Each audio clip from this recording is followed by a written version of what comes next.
At first, the rains in the small southern African nation of Malawi were welcomed, a sigh of relief to a parched country that had endured 3 years of extreme drought and related health problems.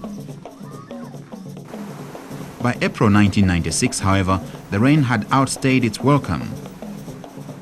Dramatically and almost ironically, Malawians watched as their previously dry crops were washed away in the flood waters. Roads and bridges were severely damaged and houses were destroyed. The area hardest hit was in the south of the country, near Nsanje, where thousands were left homeless, including this woman from a nearby village.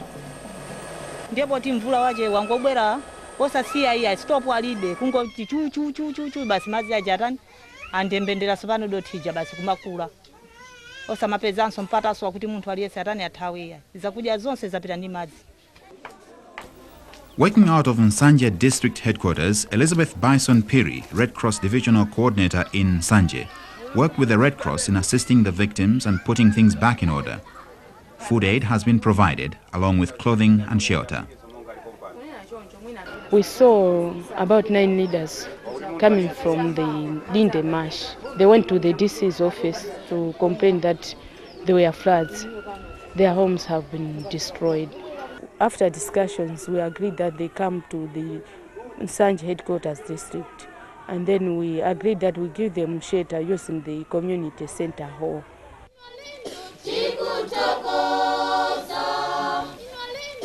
Disasters like these are nothing new to Malawi.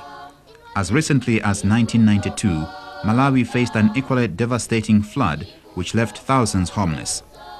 But the issue of relief in Malawi is much more complicated than floods, droughts and health-related concerns. As we shall see, other concerns like refugee assistance and long-term development also play an important role in defining the Red Cross in Malawi today.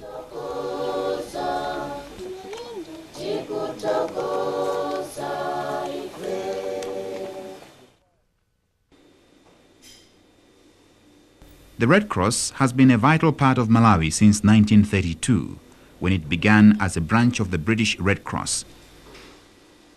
In 1966, it became the Malawi Red Cross Society, and since then it has assisted countless numbers of vulnerable people in disaster relief, primary health care and other social services. In 1986, as tensions flared up in the neighboring Mozambican conflict, many fled into Malawi. At the time, the scope of the problem wasn't anticipated. By 1986, there were close to 300,000 Mozambican refugees in the country. But the policy of the former government was that they should not be referred to as refugees. We don't need to ask for international assistance to deal with this situation, until the situation got out of hand around 1987. By then, the population of refugees had increased dramatically, and by 1992, the refugee population had peaked at 1.2 million people, which at that time was the largest concentration of refugees anywhere in the world. During the refugee operation, the Malawi Red Cross was the only organization in charge of distributing all of the food and non-food items to the refugees.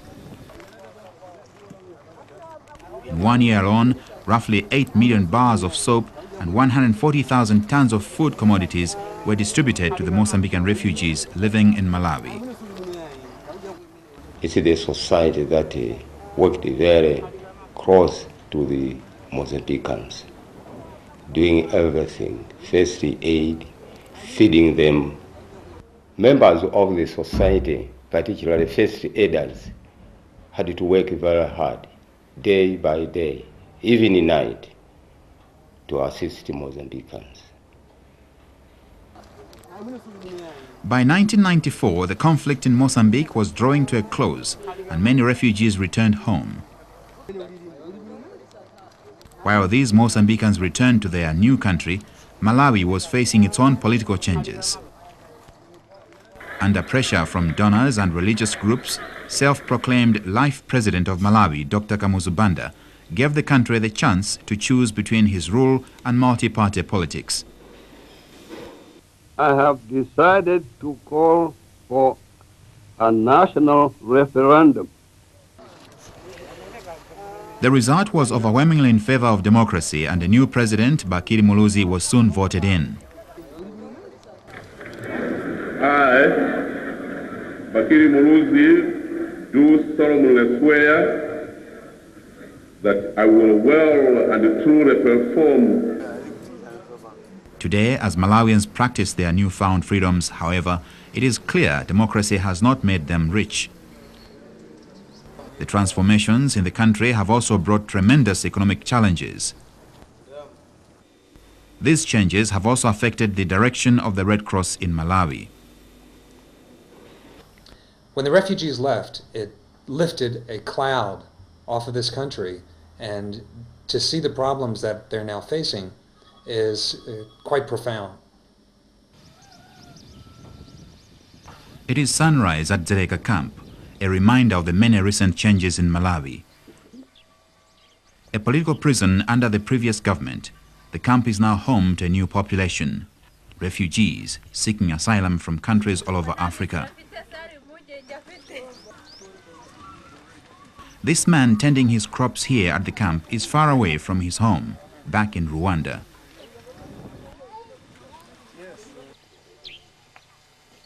At the other end of the camp, John Undulu, Secretary General of the Malawi Red Cross Society, is reminded of his own experience here. I personally was here as a political detainee under the previous government. Free from the restrictions of the past and with a multi-party democracy in place, the focus of the Red Cross is shifting. We are moving towards long-term development programs in the field of education, health, and social welfare, which is very much needed for the people of Malawi.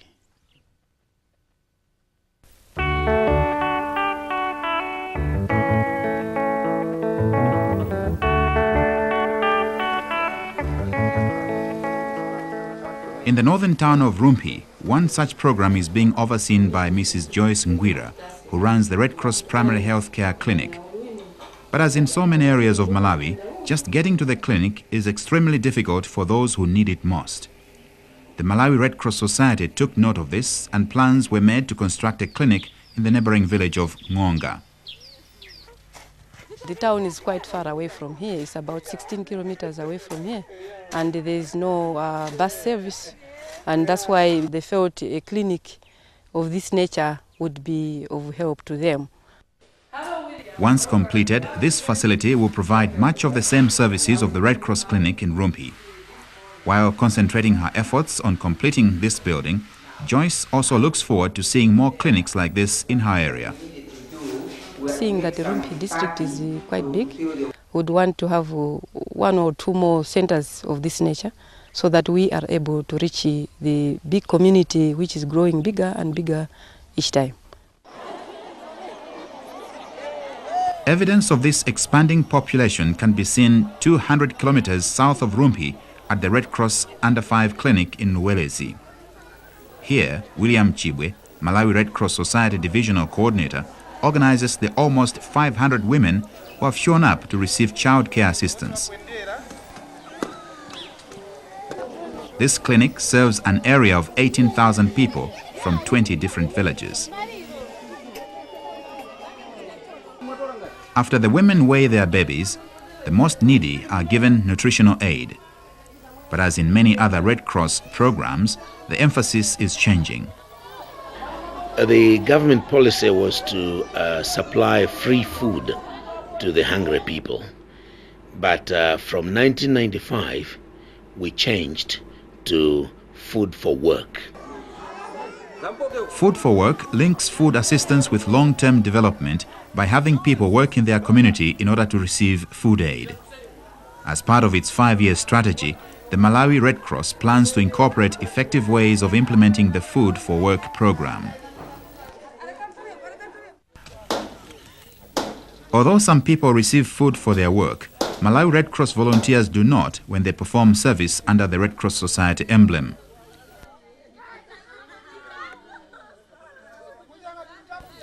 These volunteers are building a house for an old woman in the community.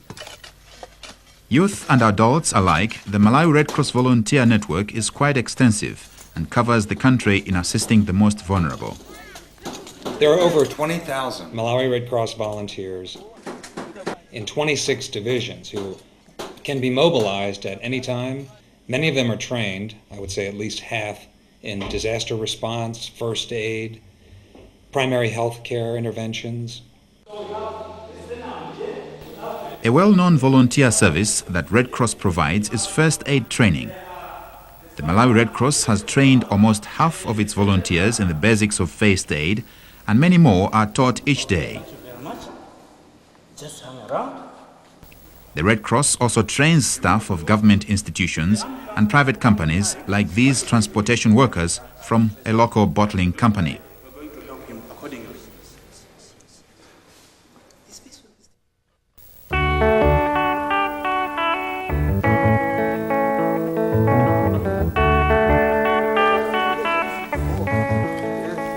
One of the more long-term development activities that the Red Cross is working on is a well drilling project in a village in Salima. Dyson Chimuti, the Red Cross divisional coordinator here, discusses the particular need of this village because of its geographical location. This area, it's like on an island. It's between two rivers. As a result, people get the water direct from the rivers. So at least every year there is an outbreak of cholera. In another week, this village will have a clean water supply and the incidence of cholera will undoubtedly go down. Through this project, Chimuti hopes to see more wells constructed.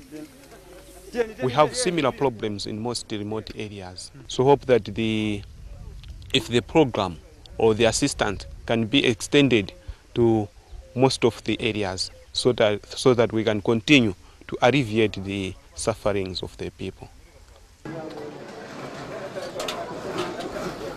In addition to its involvement in community development projects, the Malawi Red Cross Society also actively works to raise funds to cover its core costs. During Flag Week in May, youth volunteers go into the community to raise money and awareness. The volunteers of the Malawi Red Cross are really, dedicated to their duty. That gives some sort of strength to the community because they see exactly what the youth can do in a society. Through activities like Flag Week, the Malawi Red Cross is on its way to funding its own costs. However, because of the narrow economic base of Malawi, external donor assistance is still needed in order to reach the community with the kinds of services we've seen.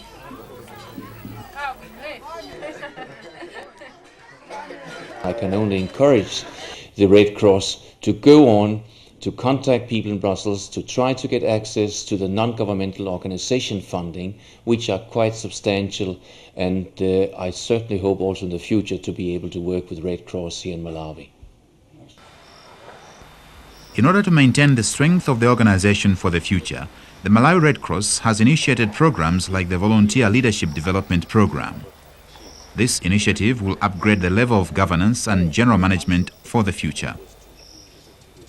The training of volunteers in leadership is considered to be the most important aspect because they have been trained in how to conduct meetings, how to raise funds, and even how to get prepared in the event of a disaster.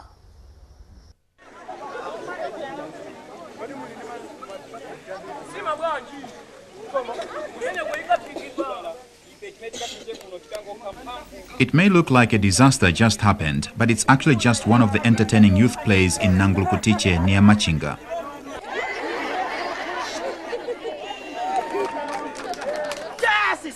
Here, Red Cross youth provide a different kind of volunteer service.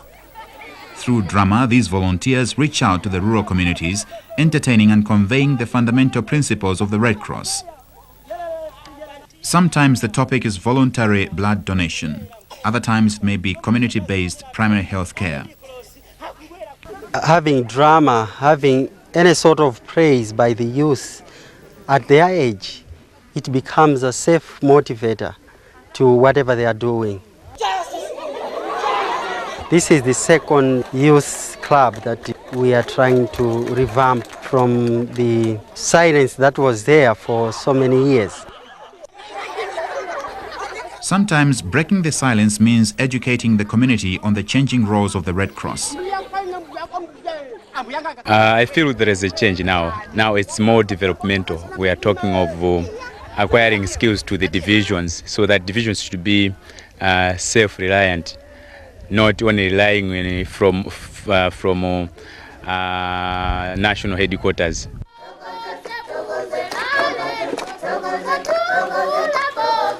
Being out in the rural area, away from the Red Cross national headquarters, this theatre group is used to being self-reliant. It is this self-sustaining mentality that has created a positive effect in the development of their community.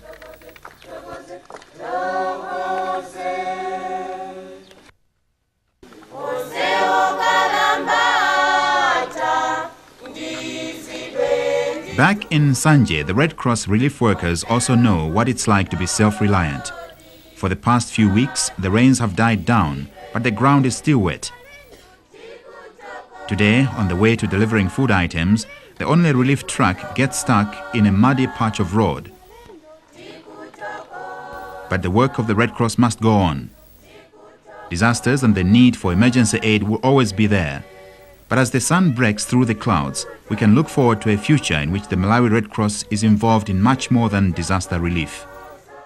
A future in the long-term development of Malawi.